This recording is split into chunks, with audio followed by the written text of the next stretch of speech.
गायत्री महामंत्र एक बार मेरे साथ दोहराओ। ओम भूर्भुवः स्वः तत्सवितुर्वरेण्यं भर्गो देवस्य धीमहि धियो यो नः प्रचोदयात्।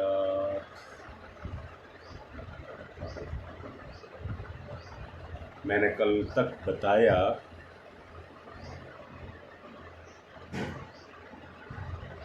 आदमी अपने जीवन की समस्याओं में फंस कर के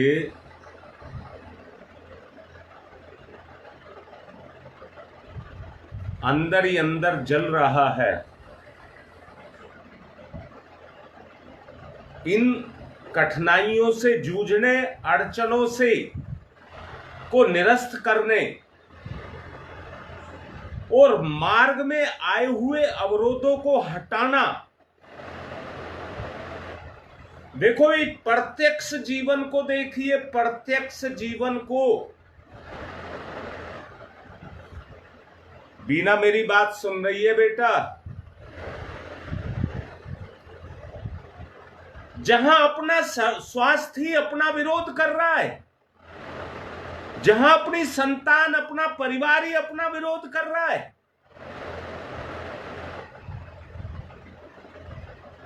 अब इन अवरोधों को कैसे हटाया जाए?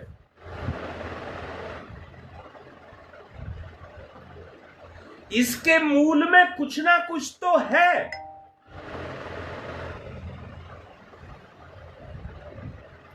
जो अवरोध आ रहा है,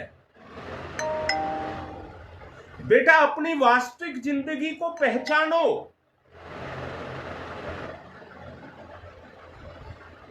अगर नहीं पहचानोगे तो किस आई हुई मुसीबत से कैसे बचोगे?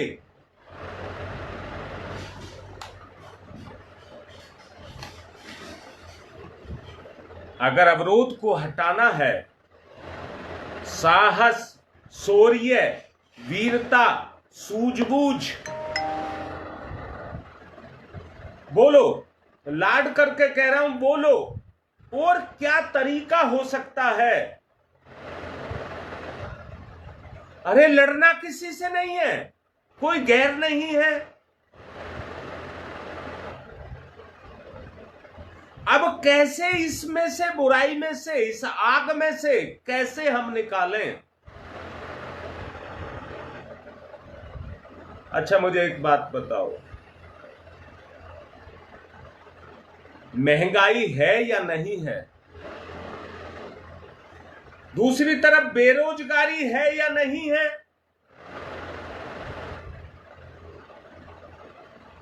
तीसरी तरफ काम करते करते भी आदमी का गुजारा नहीं हो रहा।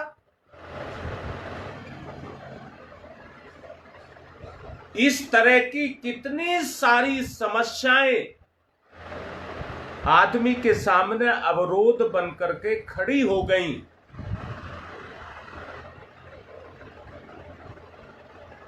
आदमी ये नहीं सोच रहा कि इन मुसीबतों से कैसे निकला जाए। आदमी ये सोच रहा है कैसे फंसा करके अपने स्वार्थ को सिद्ध किया जाए।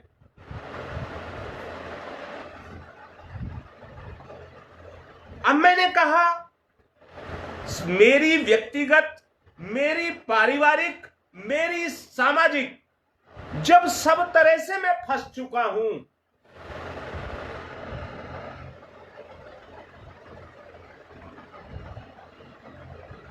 योगेश देखो बेटा, बहुत अच्छे से देखो, अपने वास्तविक जीवन को देखो,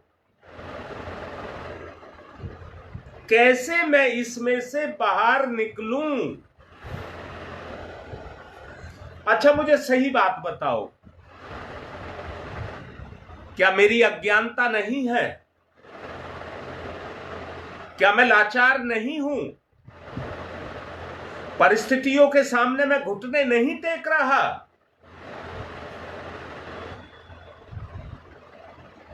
सच पर आओ, बिल्कुल सत्य पर आओ।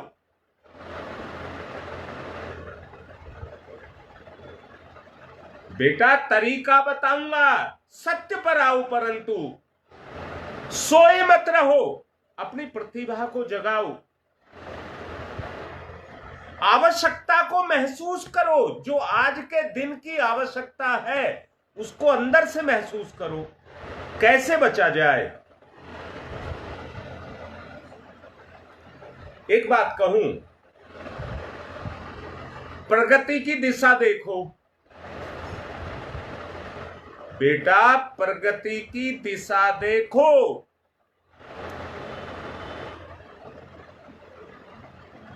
और उसी तरह के साधन जुटाओ, उसी ही तरह के साधन जुटाओ। अकेले होगा या सहयोग से होगा?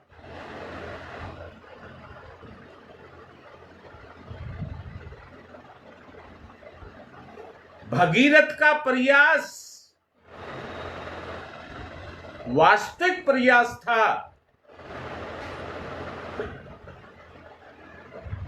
आज मेरा अंदर का भगीरथ सो चुका है, इसलिए आज मेरे सामने ये दिक्कत आकर के खड़ी हो गई। जीने की संभावनाएं सब समाप्त हो जा रही हैं।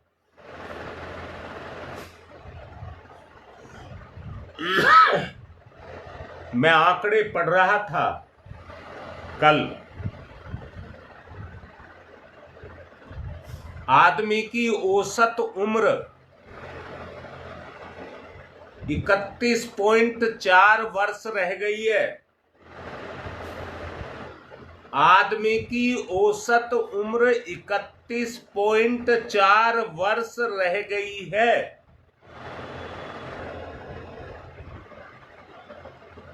कितने दुख का विषय है। आत्मा आ रही है परंतु कुपोषण के कारण आत्मिक पोषण नहीं हो रहा, इसलिए संसार से जल्दी विदा हो रही हैं।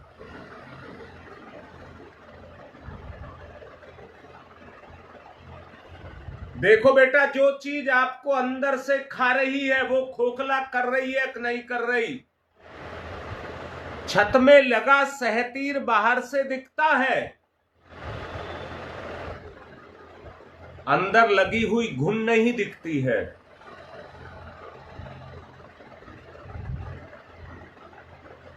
अगर इस घुन को नहीं हटाया गया, जीवन समाप्त हो जाएगा और कोई नहीं पूछता किसी को। सच को देखो, कोई किसी को नहीं पूछता। आप मरने के लिए तैयार हुइए, ठिकाने लगाने वाले आपको ठिकाने लगा रहे हैं। स्वार्थ में स्वार्थ दिखता है, अपनापन नहीं दिखता।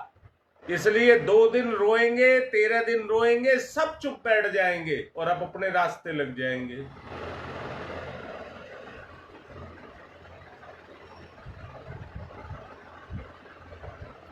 प्रतिभा निजी जीवन का विकास निरंतर करती है। अगर आपका गुण एक बार जग जाता है तो वो गुण निरंतर आपकी सहायता करता है।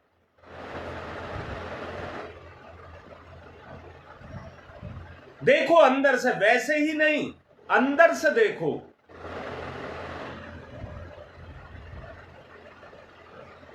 अच्छा, मैं पूछ रहा हूं, अगर अड़चनों को दूर करना तो आपको क्या करना चाहिए? मेरा सवाल है आपसे। जिंदगी में आई हुई अड़चनों को अगर आपको हटाना है तो आपको क्या करना चाहिए? क्या ऐसे ही हाथ पे हाथ रख करके बैठे रहना चाहिए? आज हम मजबूरी में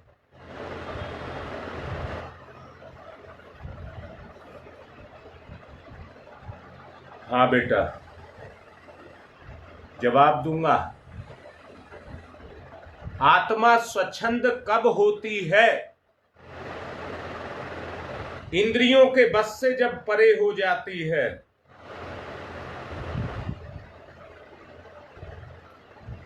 इंद्रियों के बस से, बंधन से जब परे हो जाती है,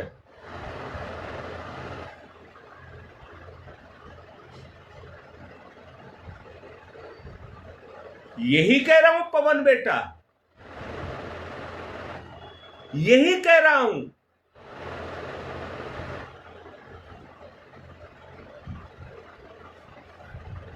हाँ बीना बिल्कुल ठीक कह रही है। मैं फिर से कह रहा हूं, आप करिए मोह, संतान और बिगड़ेगी, साथी और बिगड़ेगा, और आपको दुख देगा, क्योंकि मोह के कारण आप सहेंगे।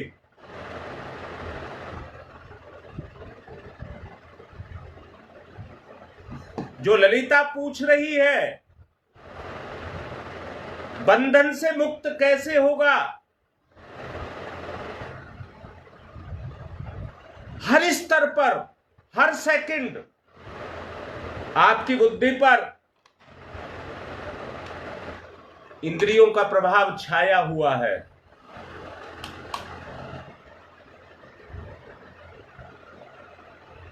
इंद्रियों का प्रभाव आपकी चेतना पर छाया हुआ है। कब आपको मजबूर करके क्या काम करा ले, आपको फंसा करके खड़ा कर देगा। आपका एक दुष्कर्म पूरी जिंदगी को फंसा करके खड़ा कर देगा। आप आंख उठा करके नहीं देख सकते।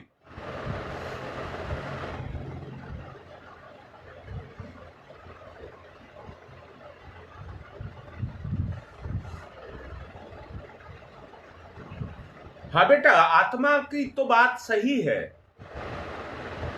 पर मैं तो लिप्त हूं।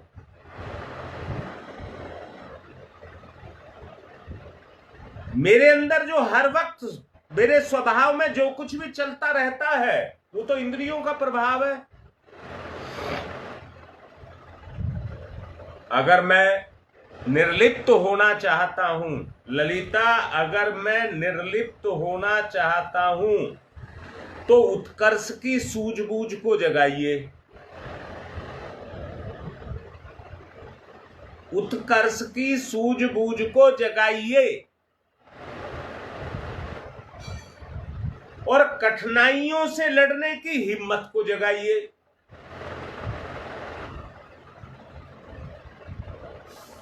दोनों आपस में मिलकर के चलेंगी तो जीवन उन्नतिशील बनेगा। देखो, अंदर से महसूस करो, क्या संभव नहीं है? बेटी बताओ, सब बताओ, क्या संभव नहीं है?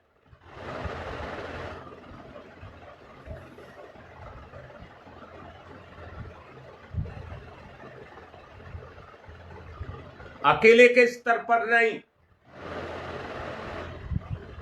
मिलकर के चले तो संभव है।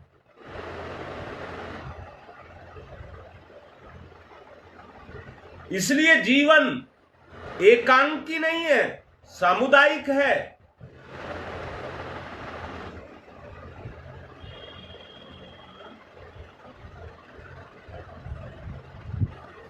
योगेश बेटा, बात तो ठीक है, पर आत्मा की चल कहां रही है? आत्मा की तरफ हमारी दिशाधारा कहां है?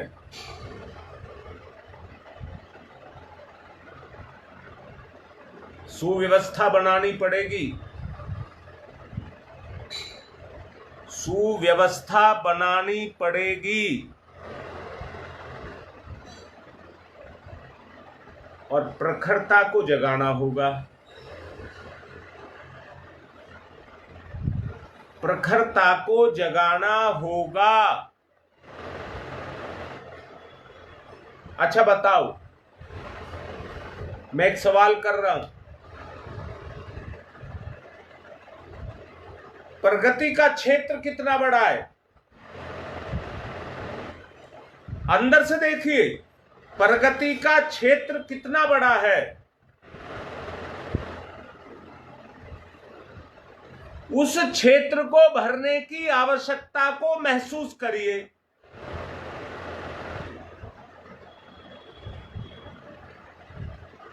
जितना बड़ा प्रगति का आपका क्षेत्र है, सब क्षेत्र में, पूरे क्षेत्र में प्रगति करनी पड़ेगी या नहीं?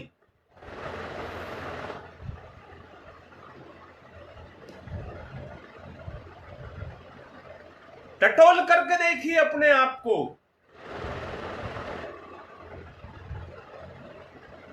सब कुछ आपके अंदर छुपा हुआ है। तो बेटा, जब अनंत क्षेत्र है तो संभावना अनंत प्रगति की है या नहीं है? अनंत प्रगति, उस अनंत प्रगति को करने के लिए उन संभावनाओं को जगाना होगा। उन अवरोध, जो अवरोध है, क्या वो आपको नहीं दिख रहे?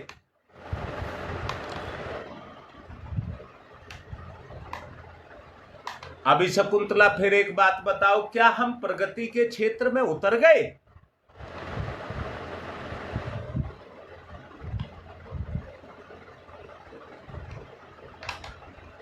समाज क्या कहेगा, दुनिया क्या कहेगी, तरह तरह के विकारों में हम बंधे हुए हैं। आगे बढ़ना होगा, किसी चीज की कोई परवाह नहीं करनी। परवाह करनी है तो अपनी चेतना की और उसके उत्थान की।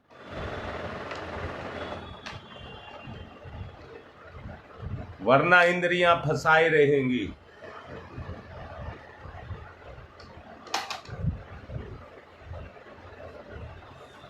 इंद्रियां आपको फंसा करके रखेंगी।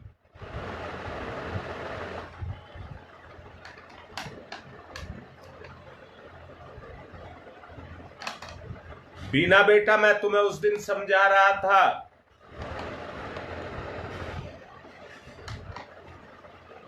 इस मोह ने फंसा करके रखा हुआ है।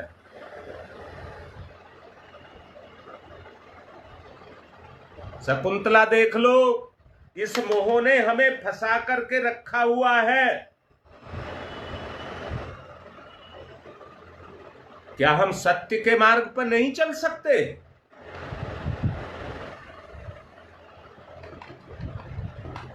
अगर हम सत्य के मार्ग पर चलते हैं और बिल्कुल नहीं झुकते, तो बताओ हमारा कौन क्या बिगाड़ देगा? हमारी कमी कमजोरी हमारे अंदर छिपी है।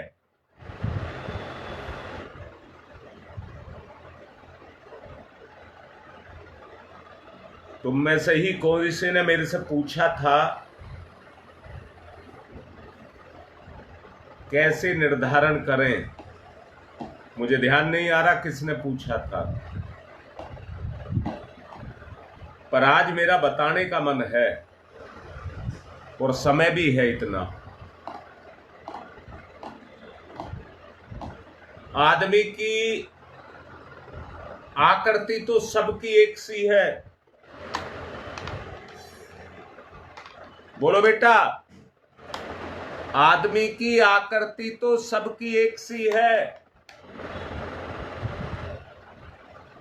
परंतु अंतर प्रकृति का है।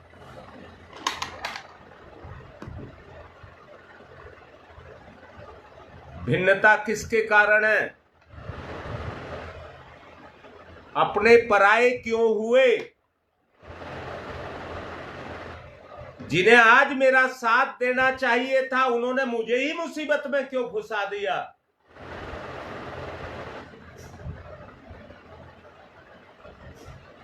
इस भिन्नता के कारण ही ये भिन्नता पाई जाती है। प्राकृतिक भिन्नता के कारण ही आज ये अंतर पाया जाता है।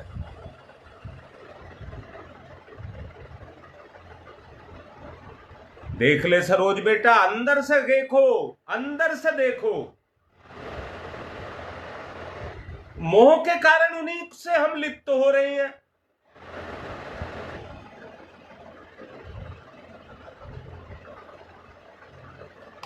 बेटा नहीं लगता?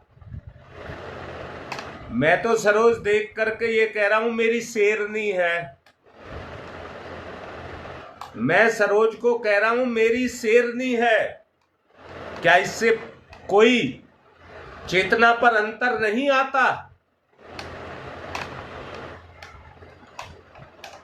हाँ ललिता बता बेटा जो मैं बोल रहा हूं।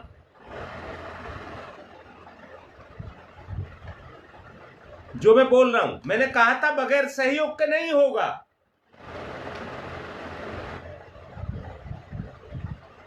पर तू तो कहती है मैं हूं ना।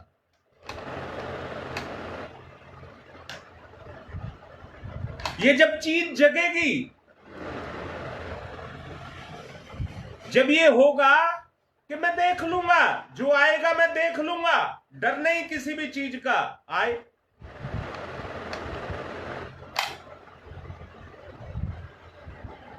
एक बात बताऊं, व्यक्ति 4 प्रकार की प्रकृति का होता है। 4 प्रकार की प्रकृति का व्यक्ति होता है। मेरे से पूछा था कोई से ने, मैंने कहा था समय आने पर बताऊंगा। होता है शकुंतला, मैंने अभी कहा ना मैं हूं ना। हर कोई कहो मैं हूं ना।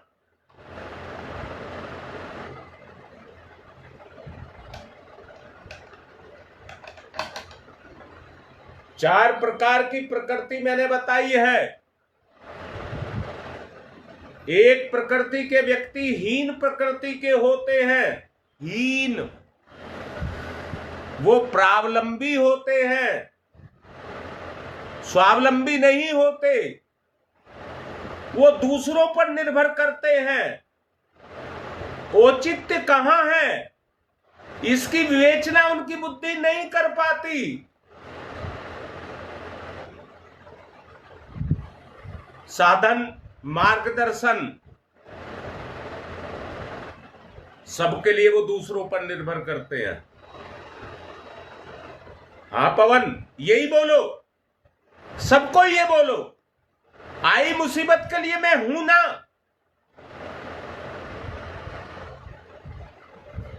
जब ये चीज अंदर से जगेगी तो आपके स्वभाव में आपकी शक्ति काम करेगी। और मैंने अभी कहा है, जो सुविधा, साधनों, बुद्धि, सलाह सब पर दूसरों पर निर्भर रहता है, वो प्रावलंबी कहलाता है।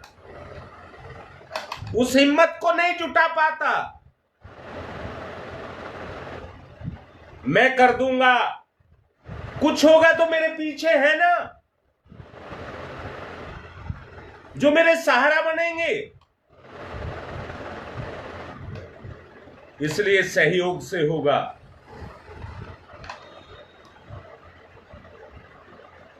औचित्य कहां है, ढूंढिए। औचित्य कहां है, ढूंढिए। पर जो इस तरह की प्रकृति के होते हैं, वो अपनी हिम्मत को नहीं जुटा पाते, इसलिए प्रावलंबी बने रहते हैं। ईश्वर ने सबको 24 घंटे का जीवन दिया है। सांस तो सब अपनी अपनी लेते हैं।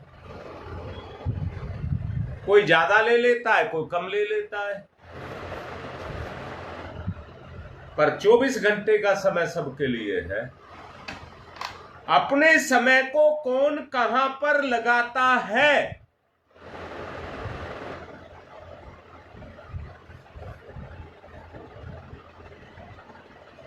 पर जीवी बनना चाहते हो, अनुकरण और आश्रय, अनुकरण और आश्रय व्यक्ति के जीवन का स्वाभाविक स्वभाव है।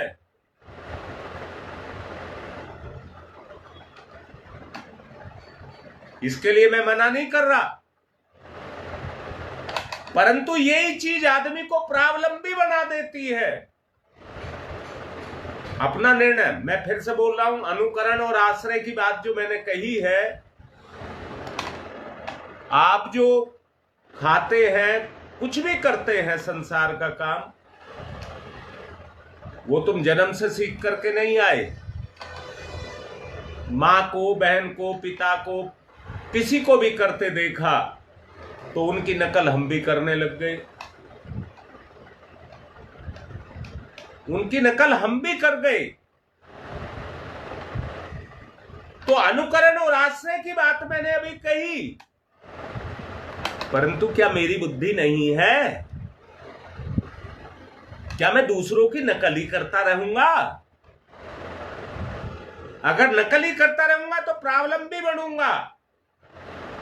बच्चों के सामने भी मां बाप होकर के छोटा पड़ जाऊंगा, उनकी चापलूसी, उनकी गुलामियत करने लग जाऊंगा।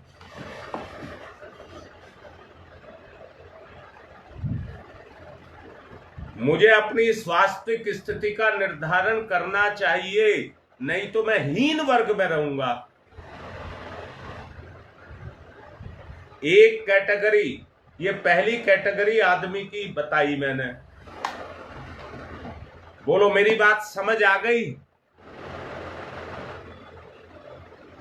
बोलो बेटा जल्दी बताओ, मेरी बात समझ आ गई या इसमें किसी को शक है तो सवाल करो। ये पहला वर्ग बताया है।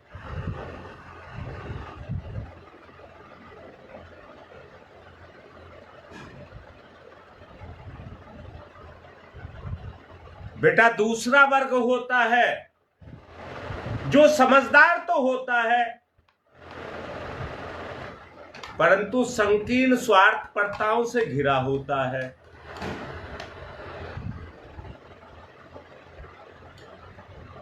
योग्यता और तत्परता जैसी विशेषताएं उसमें होती हैं, वो गुण हैं, परंतु क्या करें, लोभ मोह और अहंकार सताता है। लोभ मोह और अहंकार सताता है।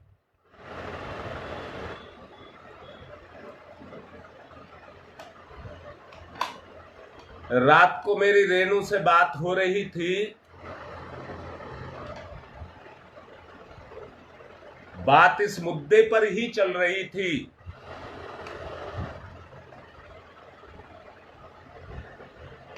जो पैसा फूंकता है, तमाशा देखता है, क्या वो लोभी नहीं होता? बोलो बेटा, निर्धारण करो। जो पैसा फूंकता है, तमाशा देखता है, मौज लेता है,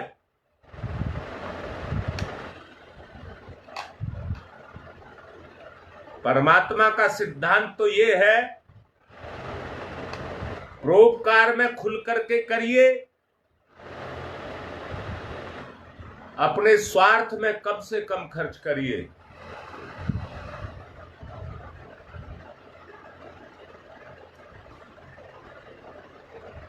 बोलो कैसी बात समझ आई? किफायत के साथ अपने जीवन को जीना चाहिए, पर लोभ मोह अहंकार के कारण वो हर चीज को अपनी इज्जत के साथ जोड़ करके रखता है, अपनी शान के लिए, अपने मान के लिए।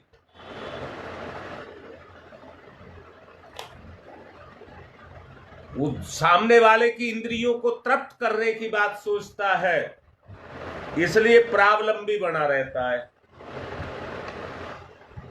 ये खुश रहेगा तो मुझे खुशी देगा,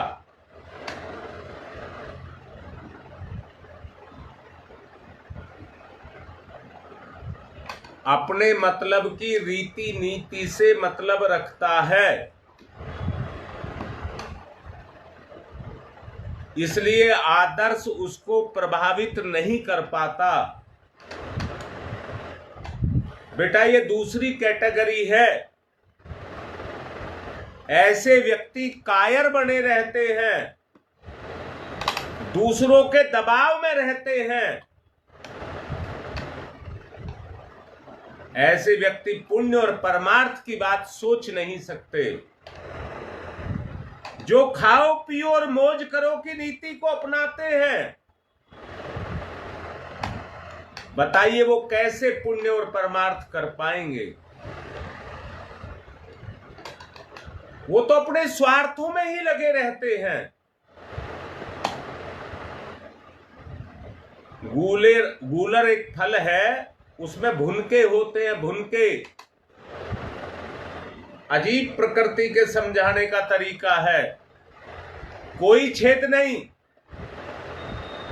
और कितने सारे भुनके जीवित अवस्था में उस गूलर को अंदर से खाने के लिए पैदा हो जाते हैं। जब फोड़ते हैं तो कितने सारे भुनके निकलते हैं। यही स्थिति दूसरी कैटेगरी के जो व्यक्ति होते हैं उनकी होती है।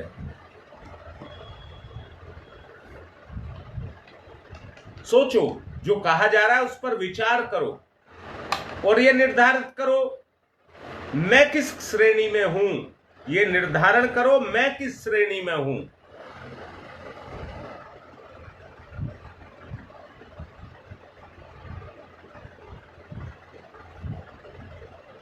दृष्टिकोण अविकसित हो तो ऐसा है रहोगे। दृष्टिकोण का विकास करोगे तो हिम्मत आएगी।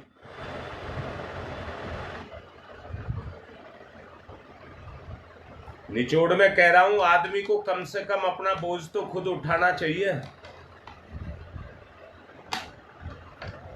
बोलो बेटा, जो मैंने लास्ट बात कही है, निचोड़ बताया है दूसरी कैटेगरी वालों का।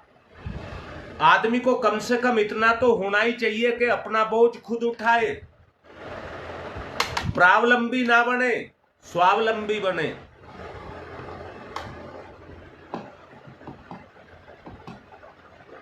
अब तीसरे व्यक्ति की बात करता हूं, तीसरी कैटेगरी। इस कैटेगरी में वे व्यक्ति आते हैं जो भौतिक क्षेत्र में कार्यक्रम करते रहते हैं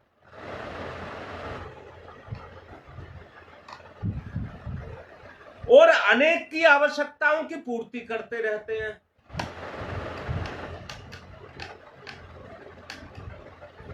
दृष्टिकोण परहित बेटा, दृष्टिकोण के विकास का मतलब है परहित।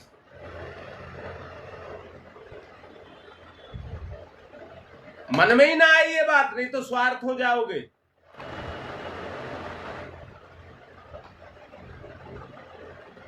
तीसरी कैटेगरी के जो व्यक्ति बताए वो अनुशासनबद्ध भी होते हैं और आत्मिक अनुबंधों का प्रयोग भी करते हैं। अपने जीवन की नैया में अनेक व्यक्तियों को अपने साथ लेते हैं और उनको पार भी लगाते हैं।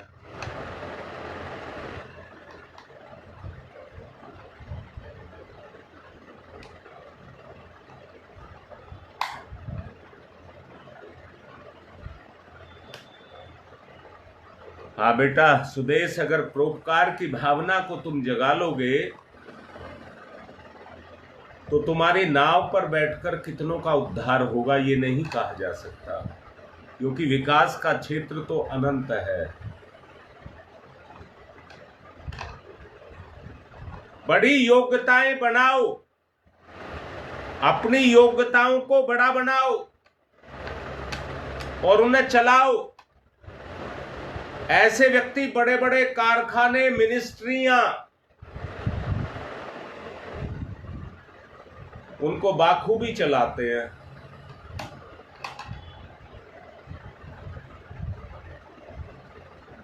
बेटा एक बार मुझे एनटीपीसी दादरी किसी काम से जाना पड़ा।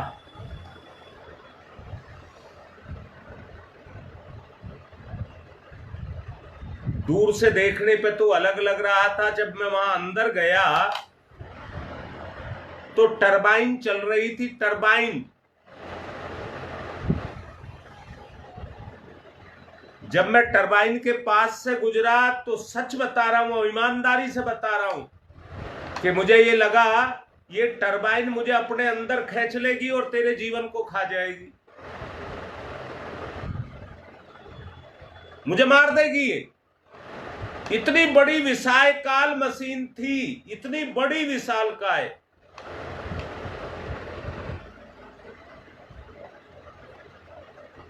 पर तुरंत ही एक व्यक्ति आया जो उस मशीन का ऑपरेटर था मुश्किल से 5.25 फुट के आसपास होगा, 5.25 5.5 के बीच में होगा, छोटे कद का था। वो ऐसे धड़ धड़ करके दौड़ा रहा था मशीन को, मैं देख करके दंग रह गया। एक में 6 फुट का आदमी, मेरी हिम्मत इसके नजदीक जाने की नहीं हो रही,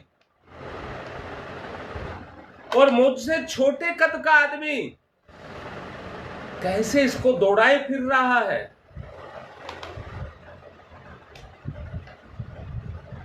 ऐसे व्यक्ति महत्वपूर्ण सफलताओं को पाते हैं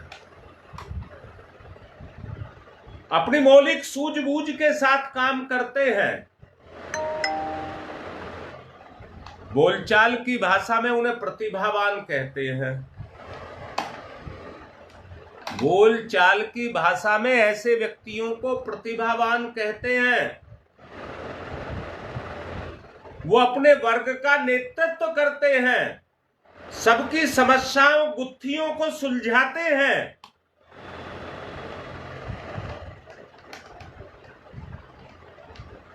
ऐसे कार्य करके दिखाते हैं जिनको सामने वाला चमत्कार कहता है, पर उनके लिए कोई मुसीबत नहीं। वो हर बुराई से, हर मुसीबत से, हर संकट से जूझने की हिम्मत रखते हैं।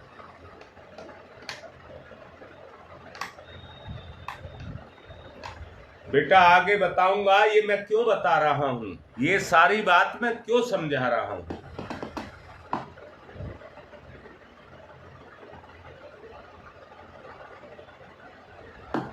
समस्याएं अनंत हैं,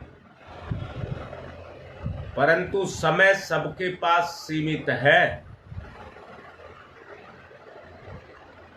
हम केवल, बेटा लाड करके कह रहा हूं, हम शरीर के ढर्रे, शरीर का ढर्रा, उसकी पूर्ति में ही अपने 24 घंटे के समय को गुजार देते हैं। वो कार्य जो हम कर सकते हैं, जिनको प्रतिभावान कर सकते हैं, उस कार्य को हम कब करेंगे? अंदर से देखो, उस कार्य को हम कब करेंगे, कैसे करेंगे?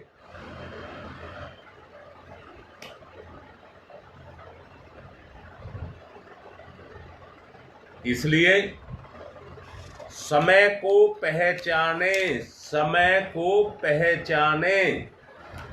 अगर समय की चाल को पहचानेंगे, शरीर मस्तिष्क से जो अनेक ताने बाने बुनता रहता है, अनेक जाल बनाता रहता है, आपका ये मस्तिष्क उन्हें सुलझाने लगेगा।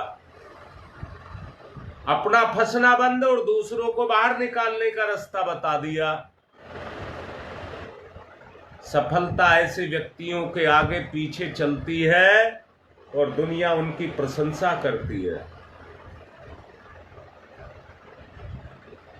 ऐसे व्यक्ति सुव्यवस्थित प्रतिभावानों बनकर के समाज के अंदर रहते हैं और अनेकों को आश्रय देते हैं।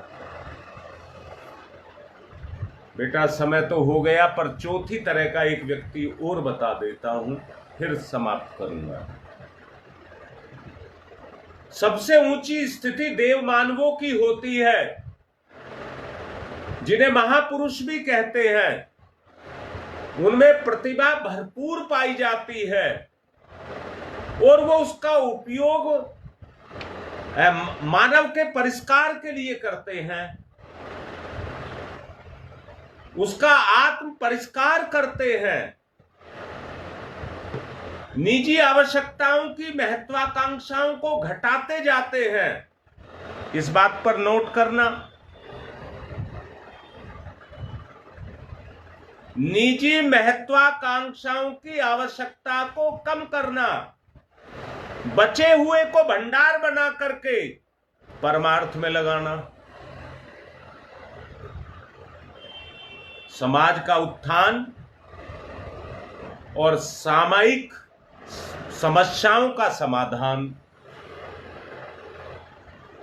उन्हीं व्यक्तियों को जाता है। वही देश की सच्ची संपदा है। वो धरती पर मखमली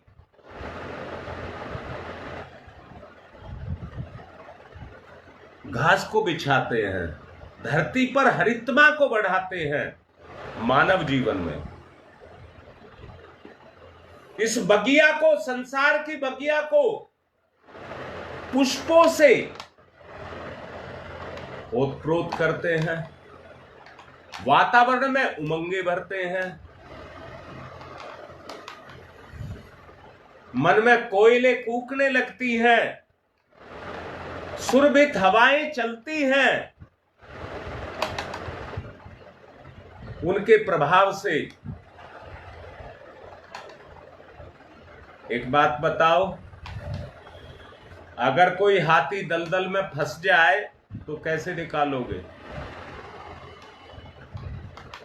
आजकल तो मैंने मान लिया क्रेनें हो गई हैं, हाथी कुआं में भी गिर जाए तो क्रेन वहां से भी निकाल के ले आएगी।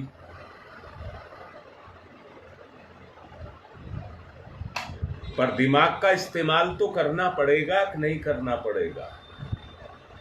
फंसे हुए हाथी को बाहर निकालना है। मेरा कहने का मतलब है, समर्थ का सहारा लेना, समर्थ का सहारा लेना। बीना बेटा सुन ले बहुत अच्छे से। प्राचीन समय में फंसे हुए हाथी को बलवान हाथी ही निकालता था।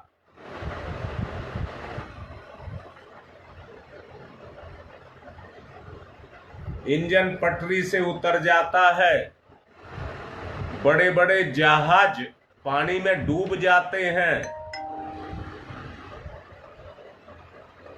उन सब को निकालने के लिए उनसे ज्यादा समर्थ चाहिए। आज परिवर्तन का समय है, महाकाल को उन्हीं मूर्धन्यों की आवश्यकता है।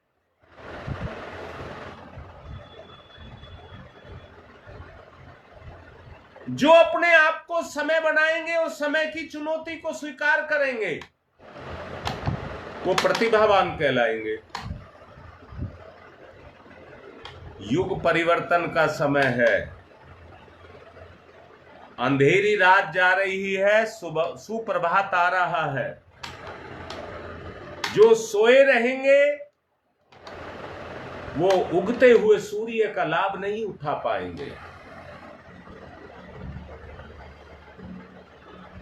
इसलिए अपने आप को जागृत करिए। बहुत ज्यादा समय आज मैंने आपका ले लिया, परंतु जो बताने का प्रयास किया है, इससे आगे की बात कल बताऊंगा। उसको अपनी चेतना में उतारना परिवर्तन चैतन्यता से ही है। ओम अस्थो मा सद्गमय, असतो मा सद्गमय, असतो मा सद्गमय, तमसो मा ज्योतिर्गमय। ओम तमसो मा ज्योतिर्गमय, तमसो मा ज्योतिर्गमय, अस्तो मा सद्गमय, अस्तो मा सद्गमय, असतो मा सद्गमय, मृत्योर्मा मृतं गमय, मृत्योर्मा मृतं गमय, मृत्योर्मा मृतं गमय, तमसो मा तमसो मा तमसो मा ज्योतिर्गमय, ज्योतिर्गमय, ज्योतिर्गमय, अस्तो मा अस्तो मा अस्तो मा सद्गमय, सद्गमय, सद्गमय, मृत्योर्मा मृत्योर्मा मृत्योर्मा मृतं गमय, अमृतं गमय, अमृतं गमय। दोनों हाथ रगड़िए, मुख पर फिराइए।